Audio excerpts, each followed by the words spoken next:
nos vamos sentando en la silla para escuchar la charla, por favor.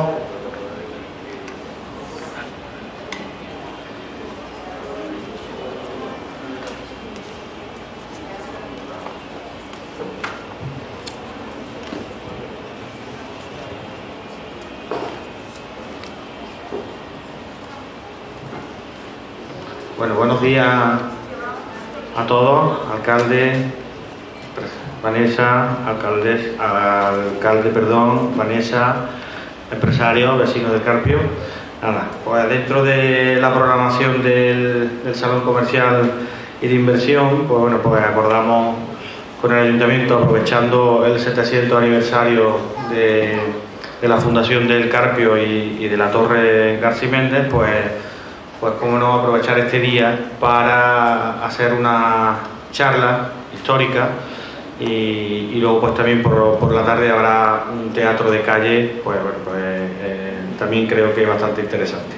Voy a presentar a nuestro cronista, al cronista de la villa, don Julián Hurtado de Molina, que bueno, pues nos va a hablar del Carpio, de la Torre a Villa, ¿vale? Y luego pues nos acompaña también Manuel Peláez del Rosal, residente de la Asociación de Cronistas de Ciudades de Andalucía y académico de honor de la Asociación Española de Cronistas. Viene de Priego, así que muchísimas gracias también por acompañarnos. Y nada, yo no tengo más que decir que presentar a mi amigo ya Julián, que creo que todo lo que nos habla yo siempre me quedo con la boca abierta, tiene mucho que decirnos. Así que adelante, Julián. ¿Quieres que te controle el tiempo? Tú vas a... Vale, perfecto. Pues nada.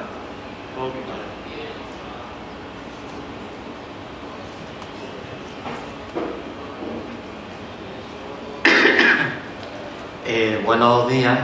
En primer lugar, saludar al alcalde, a la primera teniente del alcalde, a todos los carpeños que estáis aquí. Y voy a comenzar por el final, es decir, felicitando a los empresarios por este salón comercial, el Carpio Nudo Estratégico, que con acertado e innovador propósito analiza, entre otros contenidos, el impacto que va a tener la base logística del ejército en nuestro pueblo.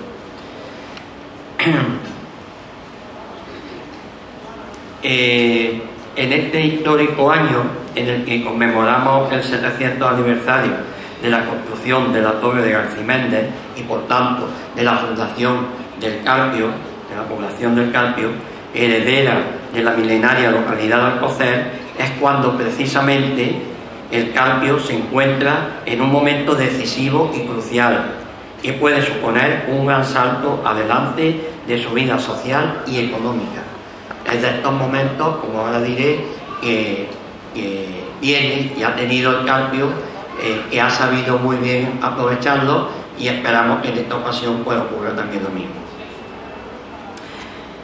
Y digo que no es la primera vez en su historia que el Carpio, con un eficaz emprendimiento, sabe transformar su economía para progresar técnicamente, pues si en el lejano siglo XVI se dotó de un transformador sistema de riego para sus tierras, en el siglo XIX volvió a ser pionero en el uso de la maquinaria de vapor para la explotación de sus tierras y del regadío de sus campos,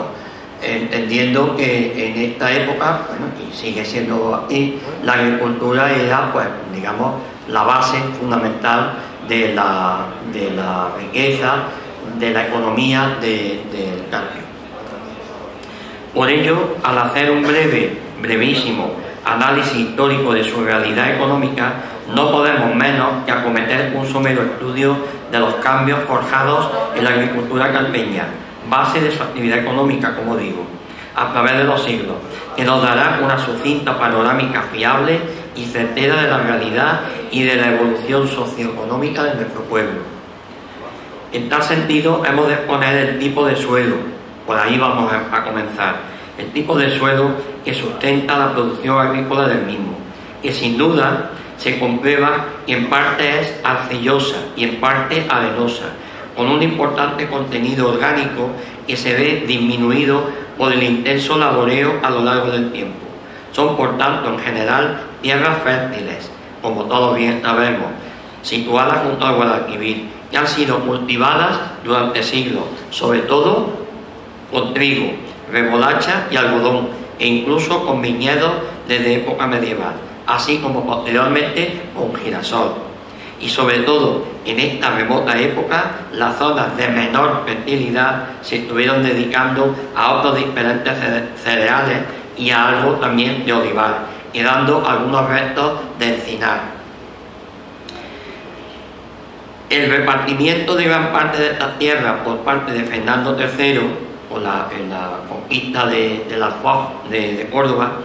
a varios caballeros gallegos pertenecientes a la familia Méndez de Sotomayor, o Meléndez de Sotomayor, supuso un cambio importante en la producción agrícola, hasta que surgió la población del Carpio, alrededor de su torre fortaleza, mandada a construir por Garciméndez de Sotomayor en 1325, que es justamente el origen de la celebración en la que estamos. Por tanto, fundador de la villa y torre que constituye uno de los ejemplos de fortificación defensiva y residencial más característicos de la arquitectura mudéjar andaluza. La población de Alcocer se fue trasladando paulatinamente a los aledaños de la torre, en un proceso que quedaría culminado hacia el año 1366, en que queda documentada la denominación de la nueva urbe como El Carpio. Y es a partir de entonces cuando la ordenación y configuración de las labores agrícolas de estas tierras se regulan definitivamente. Teniendo en cuenta que más del 50% de la superficie de las mismas era propiedad de los Méndez de Sotomayor, y sobre ellas ejercían su señorío, organizado en torno a diferentes cortijos, dado el predominante sistema latifundista de propiedad y de aprovechamiento del terreno, y el resto en pequeñas heredades de las que eran propietarios vecinos carpeños, los cuales realizaban en tierras calmas su labor dedicada al cultivo de trigo y cebada, viñas y olivares, lo que darían origen a la existencia de molinos harineros junto al río Guadalquivir y los de aceite instalados más cerca, en las afueras de la población. Esta evolución y trayectoria de la agricultura del Carpio ha venido presentando acusados contrastes a lo largo del tiempo, y así las actividades propias del sector primario alcanzaron un desarrollo indudable en la economía del Carpio, que protagonizó un fuerte auge en el último tercio del siglo XVI, paralelo a la expansión demográfica de la villa. Tiempos en los que se construyeron las grúas, como exponente de tal apogeo agrario carpeño. Este ingenio de la grúa, ingenio hidráulico, así denominado por los carpeños, y ubicado en los terrenos cercanos a la antigua población de Alcocer, la antigua población de Alcocer era de realengo, es decir, dependía de la corona, mientras que el Carpio ya fue desde su origen de señorío. Pues bien, en esta zona cercana a la antigua población de Alcocer, por supuesto dentro del término municipal del Carpio, entre el camino de San Pedro y el cauce del río Guadalquivir en su margen izquierda, se construyó, organizándose en una construcción principal, esta estructura de la grúa, que cuenta con una estructura y un soporte para 3 ruedas hidráulicas con cangilones,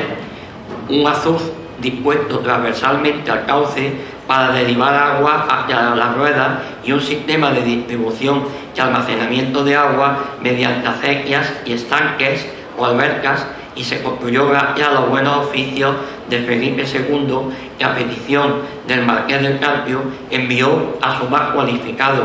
ingeniero, Fray Mariano Azaro de San Benito, un carmelita de origen italiano con muy buena reputación en la corte española, y que fue quien puso en marcha esta azuda compuesta por un complejo edificio cuya finalidad, como acabo de decir antes, era la de proporcionar agua para el riego de los cultivos de los terrenos circundantes, mediante una elevación desde el cauce del río Guadalquivir, y siendo uno de los escasos ejemplos en nuestro país de esta tipología de azuda renacentista, y la única en la provincia de Córdoba. Evidentemente, aquí en el Carpio tenemos la leyenda de que venía de San Juan de Ávila. Bueno, esto daría para una conferencia, porque en realidad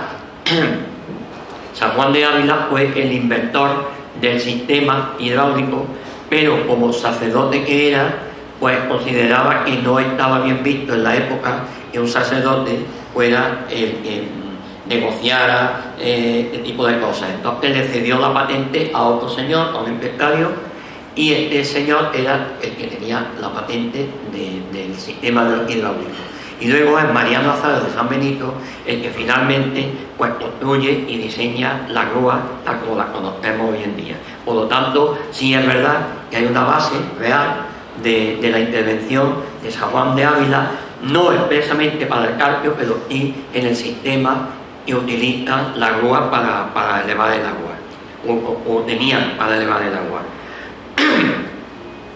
Son tiempos también en los que las plantaciones de moreras cobran especial importancia y constituyen la base de la cría de la seda, sobre todo gracias a familias moriscas que vienen a establecerse en el Carpio hasta que finalmente son expulsados. Bueno, estas familias, esto es una pequeña anécdota, estas familias moriscas venían de Almería. Entonces, como también los señores del Carpio eran señores de Sorba y Lubrín, en lo que hoy es la provincia de Almería, para no perder esta mano de obra cualificada, lo que hicieron es que a los de Almería los trajeron al Carpio y los moriscos que había por aquí los llevaron a Almería. Y aquí de esta manera no tenían que expulsarlos y prescindir de una mano de obra cualificada. Esta es la historia. Entonces, estas familias que vinieron de Almería, pues lo que hicieron fue promocionar la industria de la seda y por lo tanto plantación de moreras, etcétera. Pero cuando estas familias ya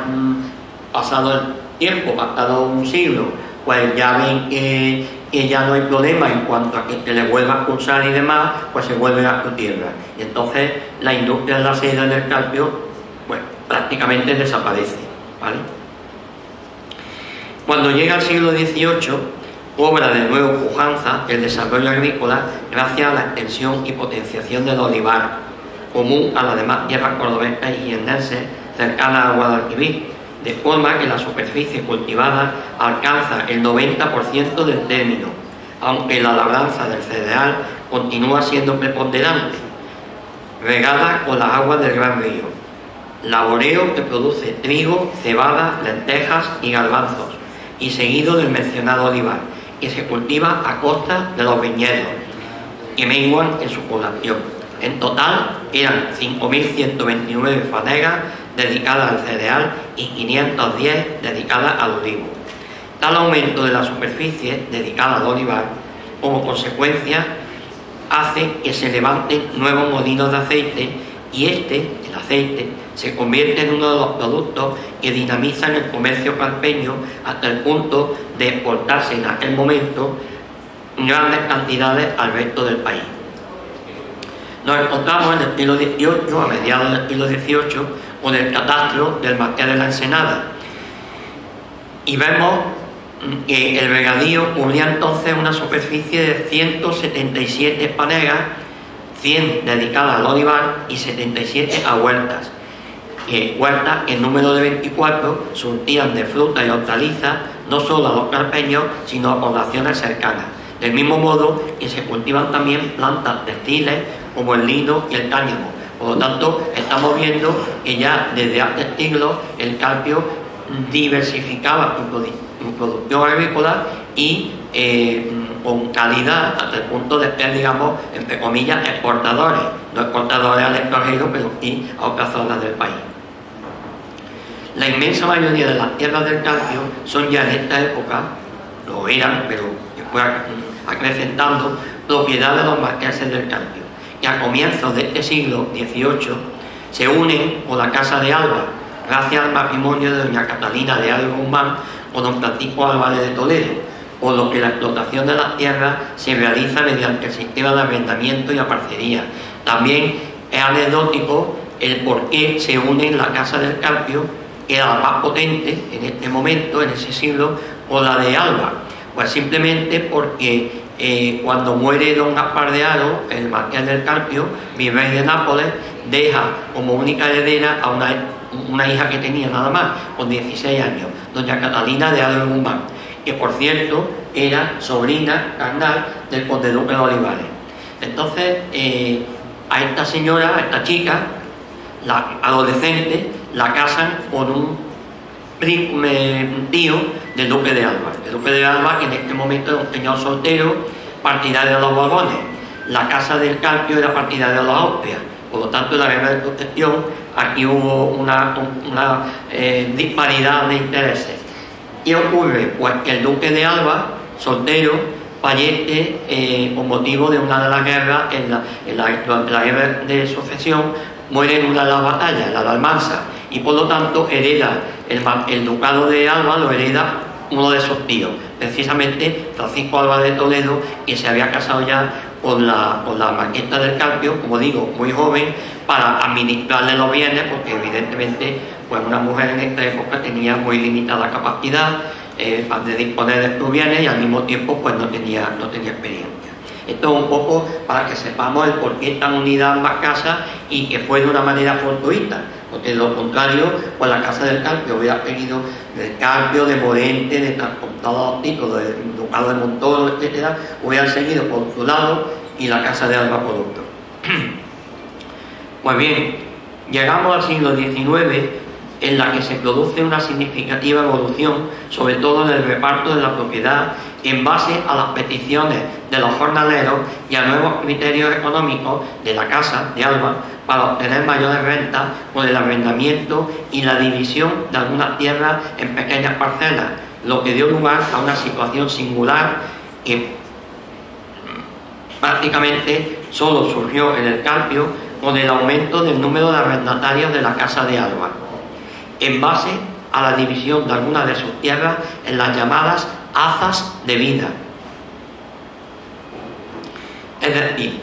400 suertes de tierra cultivable de un máximo de 3 panegas cada una, repartidas entre los agricultores carpeños mediante el pago de una cantidad anual equivalente a las cargas contributivas recaídas sobre ellas, que se cultivaban en régimen de arrendamiento de por vida, de ahí lo de hazas de vida, hasta que ya a finales del mismo siglo XIX fueron adquiridas en propiedad por los arrendatarios o colonos. A ellos se suman los avances técnicos, con la incorporación de la maquinaria de vapor para la elevación de las aguas de riego y de realización de las labores agrícolas en la tierra. Y ya en el siglo XX tenemos que decir que trajo consigo importantes cambios económicos en la estructura agraria del país, con transformaciones técnicas superadoras de la agricultura tradicional española. La Casa de Alba, titular y propietaria de la mayor parte de las tierras del antiguo señorío y marquesado del Carpio, inició en este sentido un lento y fructífero proceso de transformación agraria basado en la rentabilización de las fincas, en la explotación directa de sus propiedades agrícolas y en la mejora y tecnificación de los sistemas empleados para el cultivo. La superficie labrada en el término municipal del Carpio en esta etapa, en un 65%, era de regadío, con un total de 2.602 hectáreas. Los riegos comenzaron en pequeñas huertas con pozos, pero en los años 20 se implementó este sistema de riego, paradójicamente, por la presa y el embalse, entonces por la empresa del Salto, que entonces lo tenía una empresa que era Mengemor. Y aunque construido para fabricar energía eléctrica, como así es, como contraprestación a la ocupación de tierras del duque de Alba, contribuyó también a la construcción de una acequia que llegaba hasta el Cortijo de la Huelga y por lo tanto también redundó en una mejora de la producción agrícola. Estas transformaciones agrarias en el Carpio modificaron positivamente la realidad económica e industrial de la población, y de ello da muestra la creación de empresas derivadas de la producción cerealística, como es el caso de la fábrica de pasta gallo o la pionera fábrica de sémola y harina San Francisco, que se situaba al este del núcleo urbano, junto a la línea de ferrocarril y a unos 150 metros al este de la antigua estación de tren, en la carretera de Manuela, de sobra conocido por todos. Finalmente, la fábrica de harina San Francisco pasó a ser explotada desde 1970 hasta el cierre de la misma en la década de los 90 bajo la denominación de Moral Cubero e Hijos Sociedad Anónima, de quien fue eje principal Francisco Moral Cubero. Y durante este periodo esta empresa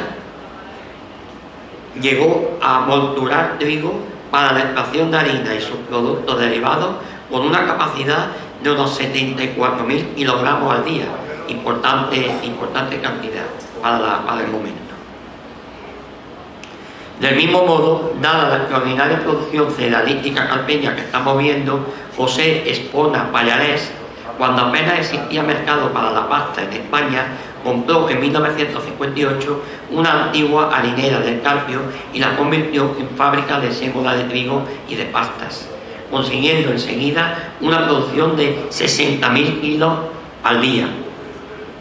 En la actualidad, Pastagallo es un referente del sector y dinamizador del empleo carpeño y tiene su sede social en su edificio del Carpio, como sabemos, sobre todo a partir del famoso proceso que trasladó su sede social aquí al Carpio. Por tanto, el Carpio cuenta con una empresa puntera en este sector que tiene su sede social aquí. Por otra parte, y en relación con la distribución de las tierras de cultivo, nos encontramos también en el siglo XX que con motivo de la aprobación de la Ley de Reforma Agraria durante la Segunda República, se intentó a partir de 1932 incrementar las parcelaciones y repartos de tierras del Carpio, proyectándose cooperativas y sociedades que priorizasen la explotación colectiva de las tierras, lo que no llegó a ser una realidad por el estallido de la Guerra Civil. Posteriormente, la aplicación de la Ley de 1949 sobre colonización y distribución de la propiedad de zonas reales y el mayor ritmo en la construcción de pantanos posibilitaron el avance en la colonización y especialmente del aumento de tierras de regadío, fomentando toda la amplia intervención estatal y el desarrollo de un nuevo modelo tecnológico basado en la disponibilidad de energía abundante y barata. Se identificó esencialmente, por tanto, con la política de transformación de tierras en regadío,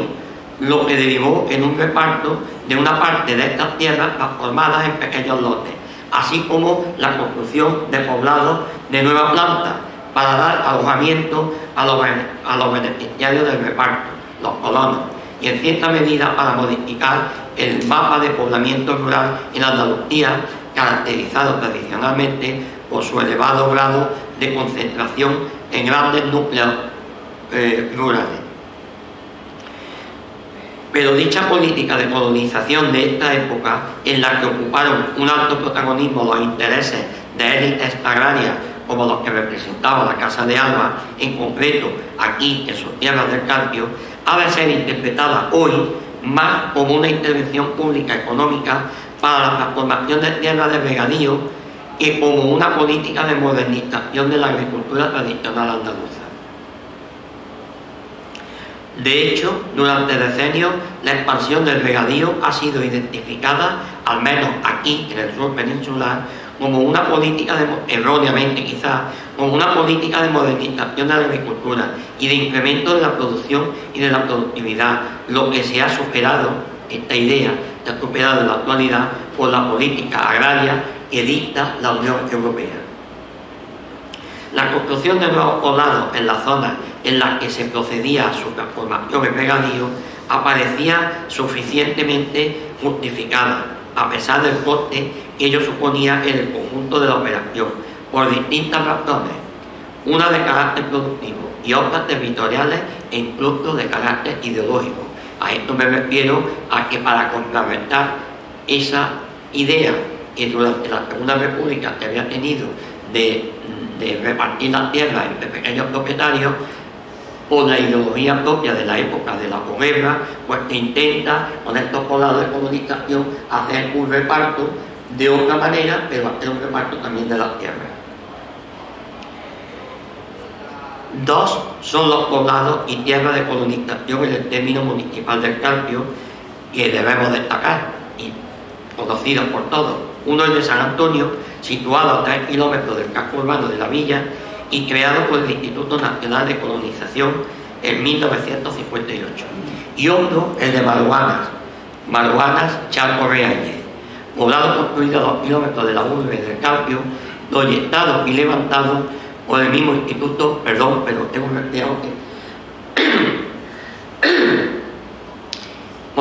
levantado por el mismo instituto en 1965, que está rodeado, como todos sabemos, de fértiles tierras otorgadas a nuevos parcelistas. Ambos eran hasta entonces terrenos de la Casa de Alba y, en el caso de Maruanas, con una superficie de riego de 1.981 hectáreas, y alcanzó una producción por hectárea que llegó a ser tasada en 1994,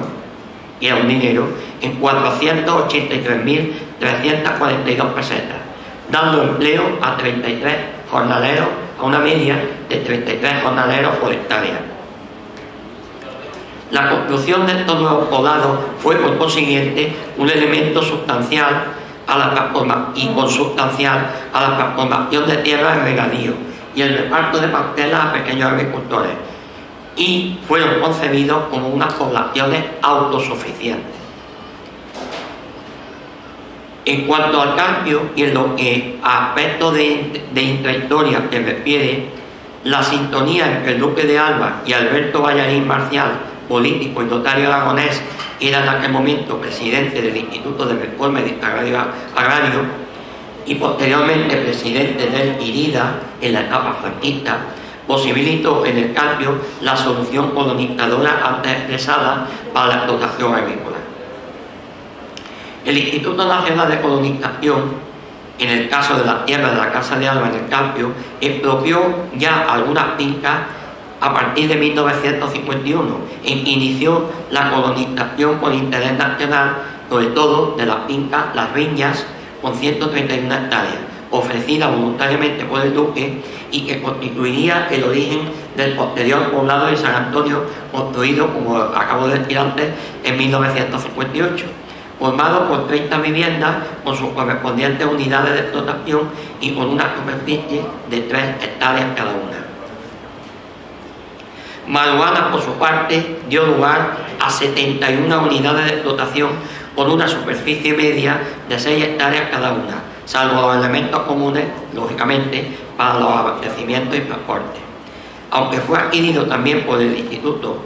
de Reforma Agraria en 1951, no se levantó la población hasta 1965, y ya con un aumento de la unidad de explotación con 81 viviendas. En 1968 se declara de interés nacional toda la zona de Maruanas y Charco Reáñez, con un total de 2.283 hectáreas puestas en riego. Y quiero concluir esta intervención afirmando que la Casa de Alba y su actuación como élite en la España contemporánea supuso un modelo estándar de la realizada por la generalidad de este segmento social, empresarial y nobiliario, acentuado en cuanto a sus tierras del Carpio por la extensión de las fincas de su propiedad, la práctica de aumento de zonas de riego y la necesidad de rentabilizar sus inversiones, diversificando riesgos y reorientando sus fuentes de ingresos, en definitiva, para lo que resultó absolutamente imprescindible modificar el sistema de agricultura tradicional, sustituyéndolo por una nueva dinámica modernizadora y transformadora más rentable. De esto tenemos la prueba en los paneles solares que han colocado, por lo cual pues, las tierras van adquiriendo una diversidad en cuanto a su explotación, que no solamente ya es estrictamente agrícola, sino también en este caso de producción de energía, ¿no? Ello trajo consigo, a su vez, un aumento de la actividad comercial carpeña y una mejora de las condiciones de vida de su población, de modo que podemos afirmar que el Carpio viene siendo una población equilibrada en su situación económica, donde no se aprecian radicales desigualdades entre sus habitantes, lo cual es bastante importante, porque es además una trayectoria que tiene el Carpio desde hace muchísimo tiempo. Y lo podemos ver en que hay poblaciones, y antes lo estábamos comentando, hay poblaciones en la provincia de Córdoba que en una hay un equilibrio económico, como ocurre aquí en el Carpio, y otra que está al lado o muy cerca, sin embargo tiene un nivel de paro altísimo y sobre todo, digamos que la industria pues es bastante deficitaria o casi inexistente, con lo cual hay una gran desigualdad. Pero aquí en nuestro pueblo no es así. En nuestro pueblo, desde siempre, colonos, pastorallos, harineras, tal, pequeños comercios, etcétera, etcétera, siempre ha tenido un equilibrio económico muy importante y además ha hecho que sea una economía estable a lo largo del tiempo y que facilite en la actualidad el que, digamos, haya un dinamismo del cual, digamos, es ponente acerca esta asociación de empresarios que, bueno, pues está dinamizando y trayendo riqueza al pueblo. Reitero, por lo tanto, mi felicitación a la asociación de empresarios acerca al Ayuntamiento del Carpio por esta valiosa iniciativa en tan decisivo y único momento, hoy, ya no en el ámbito de la agricultura, como históricamente fue en el pasado, sino en el de la industria y el comercio. Y por supuesto, tenemos, digamos, estamos en el sitio adecuado y en el momento adecuado para que el Carpio dé ese gran salto adelante y se convierta en un lugar accesible a este gran complejo que va a crear el polígono de la Rinconada, y por lo tanto es el momento adecuado para que hagamos valer nuestra situación geográfica y también la potencialidad que tiene el Carpio para asumir a esa empresa o a esta población que quiera residir en ella. Y con esto doy por terminado mi intervención. Muchas gracias.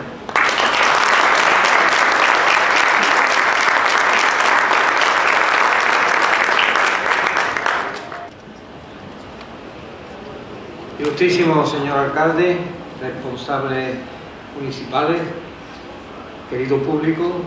admirable y admirado auditorio. En primer lugar, quiero dar las gracias a quien ha hecho posible que esté esta mañana aquí, entre otros el presidente responsable de esta organización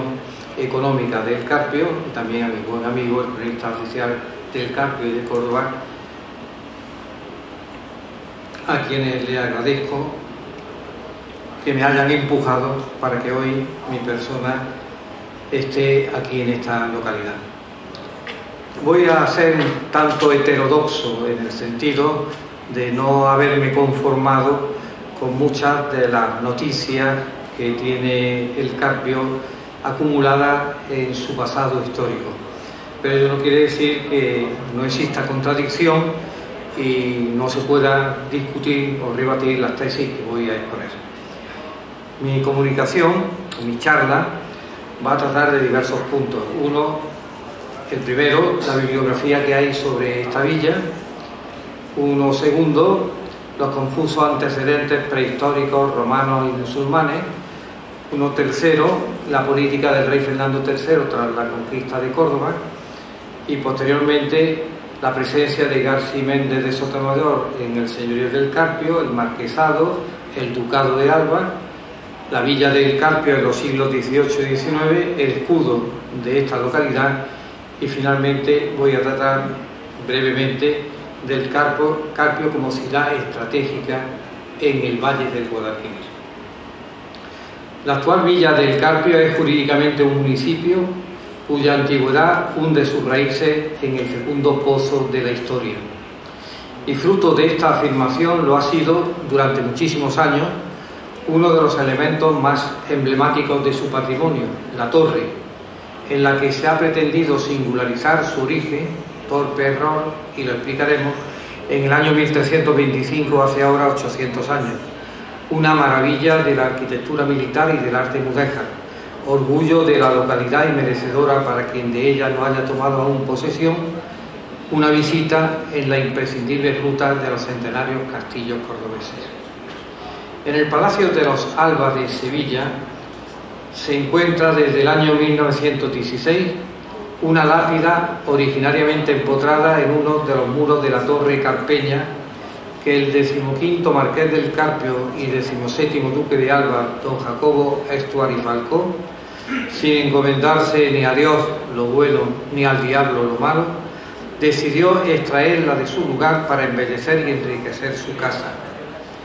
La referida lápida reza así: en el nombre de Dios, amén. Esta obra mandó facer Garci Méndez de Sotemayor, señor de Jodar, y fízola maestre Mahomá, y fue obrero Gil Ruiz, e fízose en la era 1363 años. Christus Vinci, Christus Regna, Christus Impera. Y debajo de esta leyenda se añadió: mandó colocar esta lápida en la torre de su castillo del Carpio don Garci Méndez de Sotemayor, fundador de aquella fortaleza en 1325. La hizo trasladar a este Palacio de las Dueñas don Jacobo Estuar y Falcó, 15º Marqués del Carpio y 17º Duque de Alba en 1916. Y se quedó el duque tan pancho, digo yo, y perdonen la familiaridad. Es de advertir que cuando se habla de era en los textos antiguos hay que restar a la fecha 38 años, por lo que la era de 1363 equivale al año 1325, cuyo centenario nos concita en esta ocasión. Pasamos a referirnos al primero de los epígrafes, que trata sobre la bibliografía del Carpio, que no es desgraciadamente muy abundante. Entre los libros más interesantes se cuentan con que en el año 1963, y patrocinado por la Real Academia de Córdoba, dio a la imprenta don Miguel Muñoz Vázquez, titulado precisamente Historia de la Villa del Carpio, aunque en su portada reza Historia del Carpio sin referencia a la palabra villa, y sobre cuyo contenido no quiero dar mi opinión para no predisponer al oyente. En época más reciente, el año 1992, un grupo de 9 autores compendiaron sus trabajos en otro volumen que titularon Historia y Geografía del Carpio, coordinado por José Manuel Escobar Camacho, con unas palabras de presentación del alcalde de entonces, Alfonso Benavides Jurado, y editado por la Diputación Provincial, la Caja Provincial de Córdoba y el Ayuntamiento del Carpio. Los temas tratados entonces fueron el medio físico, de Luis Gil Barón, la antigüedad, de Pedro José Lacor Navarro, Alcocer y el Carpio en la Baja Edad Media, de Manuel Lito Cumplido y José Manuel Escobar Camacho, la Villa del Carpio durante la Edad Moderna, de Juan Aranda Doncel, Libertad, crisis económica y reivindicaciones sociales, de Rafael Vázquez Lerner, el Carpio actual, de Luis Gil Barón y Rafael Vázquez Lerner, fiestas populares, de Juan Aranda Doncel, el arte, María Ángeles Raya y Raya. Y más recientemente aún, en el año 2004, el cronista del Carpio, don Julián Hurtado de Molina, publicó la monografía titulada La realidad socioeconómica del Carpio en el siglo XVIII, según las respuestas del Catastro de Ensenada. Y entre unas y otras fechas también han aparecido algunos estudios de interés en distintas publicaciones periódicas, en la Crónica de Córdoba y sus pueblos en el 2002, el de la estructura y distribución interior de la Torre de García Méndez en 2003, también de Julián Hurtado de Molina, y del mismo autor, el Marqués del Carpio y la Venus de Espejo de Velázquez. En 2005, el de Antonio Arjona Castro sobre la aldea de Maruana. En 2006, el de Manuel García Hurtado sobre el Carpio a finales de la centuria decimonónica. En 2006, con ocasión de celebrarse aquí la reunión de cronistas locales de la provincia de Córdoba, vieron también la luz otros trabajos de Pablo Moyano Llamas, Segado y Gutiérrez García. Todavía a este elenco habría que agregar las voces monográficas de la localidad aparecidas en Los Pueblos de Córdoba, volumen 2, en el año 1992, en el Catálogo Artístico Monumental de la provincia de Córdoba, tomo 2, del año 1983, y varios más en el Boletín de la Real Academia de Córdoba, el último de los cuales, del año 2000, de José Luis Hernando Fernández, trató de los recursos mineros y acuíferos subterráneos en los territorios de la Mancomunidad del Alto Guadalquivir. Entrando ya en materia, Nos llama la atención el confusionismo sobre el origen de la población, que se fija de una forma un tanto inconsistente y ligera en el año 1325 como fecha de la fundación de la villa. Y aquí es donde yo quiero reflexionar. La configuración urbana de este lugar no tiene, como en otros muchos, una fecha determinada, como quien dice, una partida de nacimiento. Y las piedras y vestigios arqueológicos y prehistóricos hablan por sí solos, remontándose a miles de años. Otra cosa es el agrupamiento humano, debido sin duda alguna a la agricultura de cereal y a la ganadería, que fueron el antecedente de la romana Onuba, del antiguo Conventus Cordubensis, de su conocido texto 3 de la Natural Historia, incógnita ya apuntada hace tiempo y lamentablemente todavía no despejada en cuanto a su exacta ubicación afirmada en el entorno de la ermita de San Pedro. Lo dice el profesor Lacorte de forma clara y meridiana. En el entorno de la ermita de San Pedro del Carpio pueden existir indicios que hubo un establecimiento de época romana, pero en el estado actual de la investigación arqueológica en este lugar, teniendo en cuenta los escasos y poco firmes datos que poseemos, no es posible afirmar con rotundidad la presencia de una ciudad en este sitio, y menos aún identificarla con la Onuba citada por Plinio y también por Ptolomeo, aunque sea muy razonable pensar que debió estar por esta zona. Únicamente futuros trabajos arqueológicos permitirán establecer y restablecer y esclarecer esta cuestión. Tesis distinta es la de identificar la localización de la actual localidad del Carpio con uno de los 15 distritos de la Cora, de hace provincia cordobesa, de nombre Maruán, antigua aldea Maruanas, como una parada de posta o palacete en el margen izquierdo del Guadalquivir y en el camino de Córdoba a Jaén en la primavera del siglo X. Es unánime de opinión que en el siglo XII, existiendo una nueva división administrativa de Al-Ándalus, uno de los 11 distritos en los que se encontraban poblaciones de cierta importancia era el denominado en árabe Al-Qusair, romanceado con el nombre de Alcocer, población musulmana con cuyo emplazamiento se encontraban los viajeros al salir de Alcolea y edificado cuando ya se encontraba en ruinas el antiguo palacio de Maruán. El vocablo Alcocer significa palacete y debió ser en su origen una guarnición en la que se concentraba el poder político-administrativo al que daba nombre. Tal fortificación se levantaba sobre un cerro, palabra que tiene el mismo significado que Carpio, según los filólogos, y desde cuyo promontorio, en la ribera del río Guadalquivir y en las proximidades de la antigua vía romana, se ejercía el control de la cuenca al tiempo que servía de refugio a la población de su entorno. Llegamos así al siglo XIII, en cuya mitad se lleva a cabo la conversión de la Alcocer musulmana en la Alcocer cristiana, merced a la política del gran monarca castellano-leonés Fernando III. Según la crónica de Salmerón, Alcocer fue conquistada en el año 1240, siendo donada su villa y fortaleza con el término o territorio que tenía en época islámica al Consejo de Córdoba el 20 de febrero de 1245. Se procedió entonces al repartimiento de los denominados donatíos a los caballeros que le acompañaron en esta campaña militar, correspondiendo un total de 1.800 fanegas orugadas de pan, viñas e higuerales a distintos miembros del linaje Meléndez o Méndez, e iniciándose así un nuevo estadio o periodo de la villa y fortaleza de Alcocer con carácter realengo, dependiente de la jurisdicción de Córdoba y sometido al fuero de esta ciudad y a los posteriores privilegios con los que esta villa se vio distinguida. Todas las villas y aldeas del término de Córdoba, según este fuero, quedaron sujetos a dicha ciudad por vínculos jurídicos y económicos,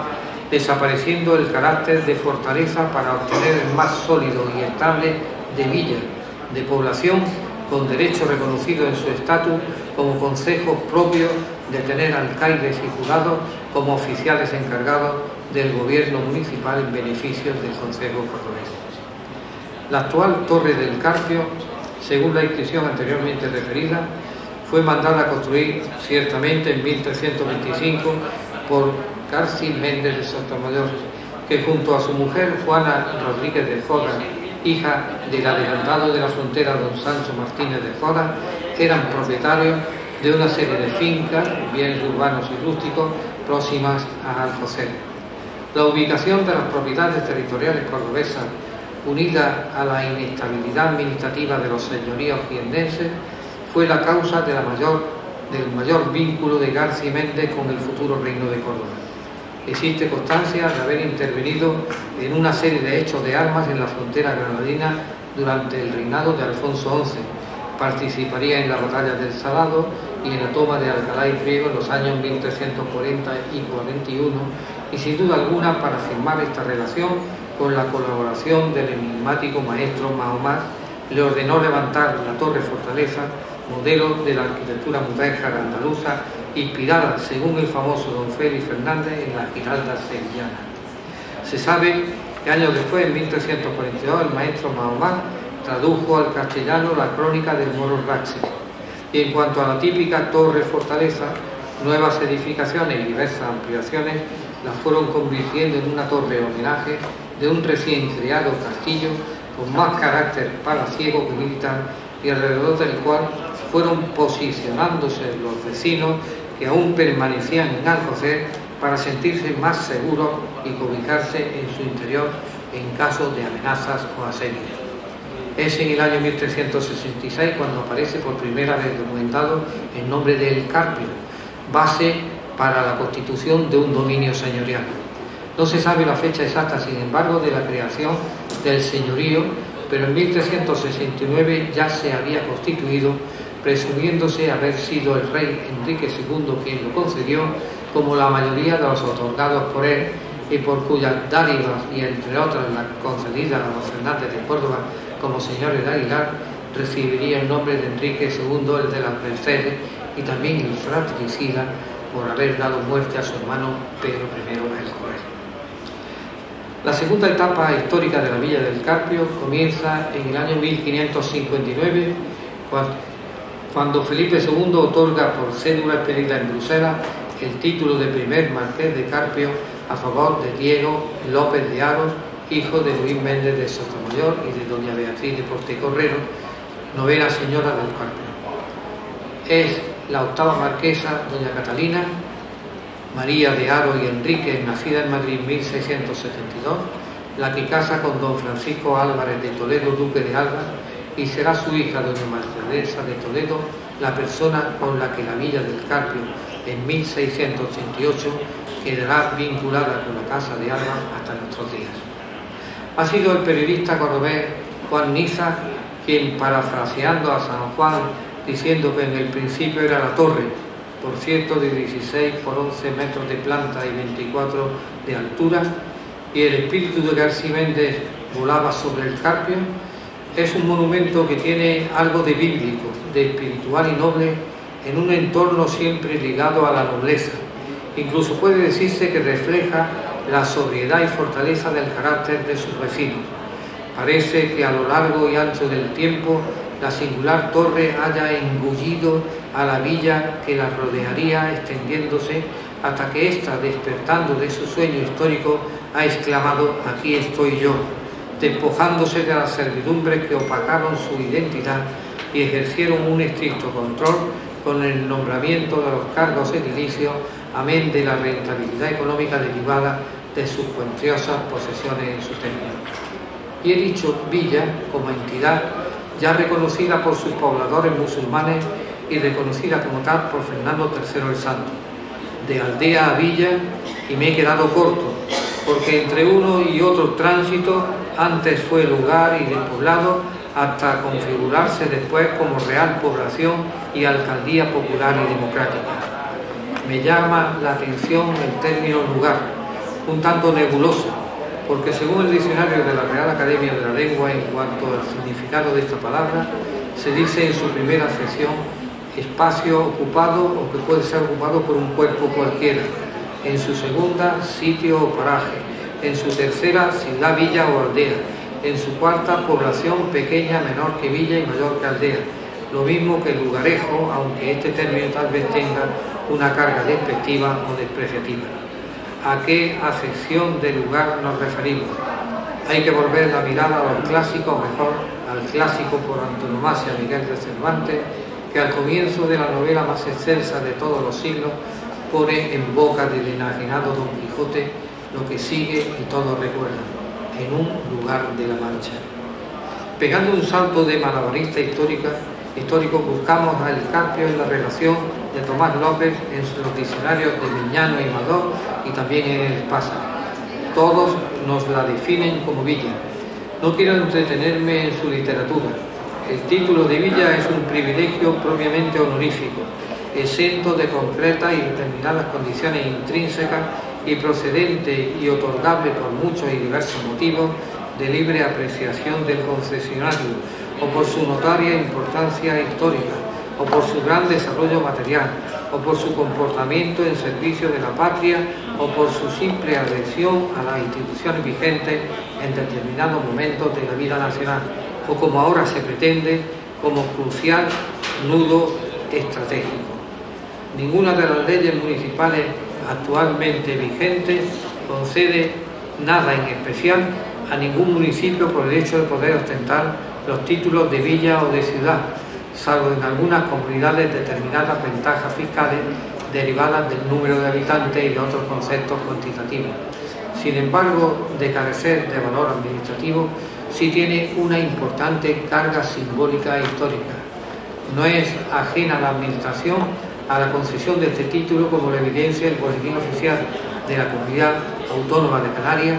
que en fecha 31 de mayo de 1985 decretó otorgar el título de villa a propuesta del consejero de la Presidencia y previa deliberación del Gobierno canario al municipio tinerfeño del Sauzal por haberse distinguido por su población laboriosa,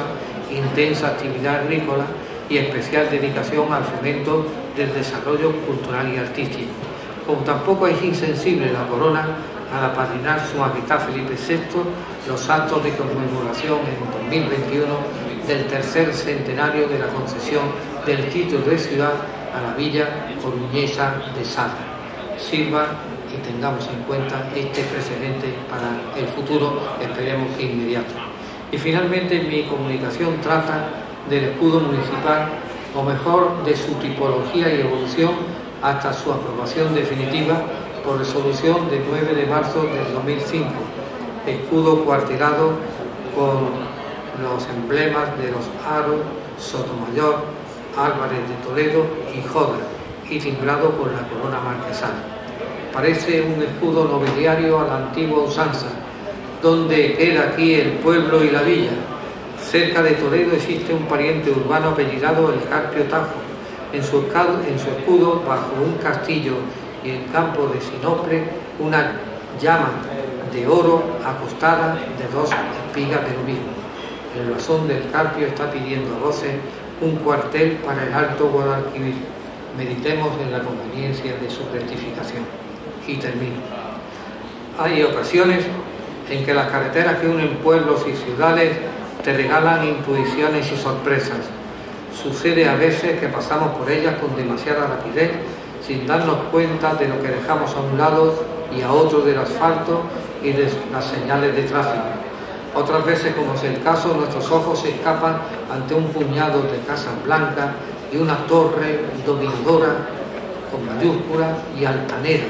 que vigila el horizonte camino de las estrellas.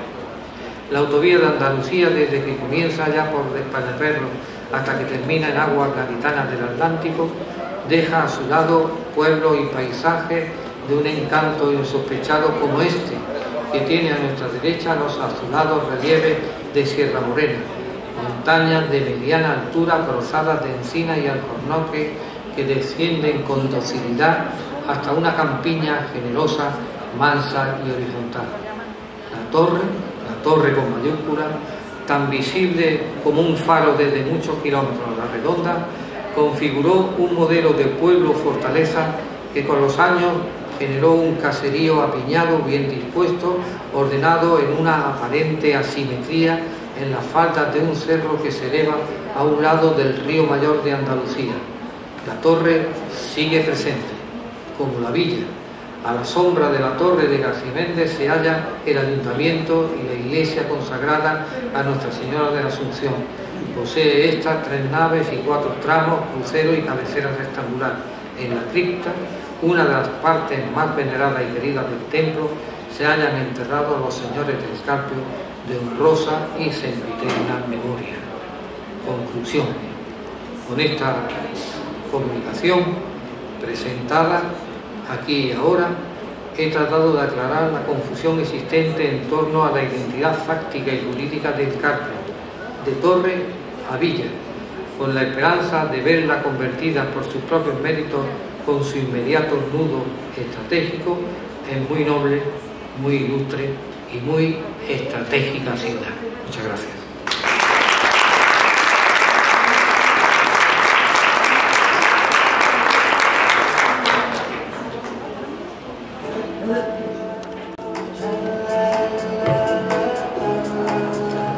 Buenas tardes, agradecer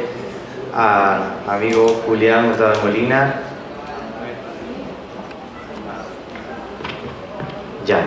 a Manuel Peláez del Rosal por sus intervenciones que nos han llevado a nuestras raíces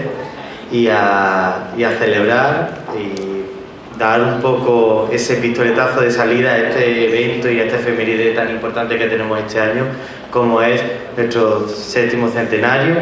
la fundación del Carpio a través de la construcción de la Torre de Garciméndez. Así que muchísimas gracias. Recordarle e invitarle a la cantidad de eventos que se van a celebrar durante este año en conmemoración de esta efeméride, que se están organizando desde el área de cultura del Ayuntamiento del Carpio, con la teniente alcalde a la cabeza y con mucha ayuda de Julián, por ejemplo, que también nos está ayudando a coordinarlo, y de muchísimas instituciones que quieren hacerse también parte en este homenaje. Sin más, me gustaría que hiciésemos una foto protocolaria con nuestros 2 ponentes, el presidente de ACERCA y las autoridades que hay en la sala. Muchísimas gracias.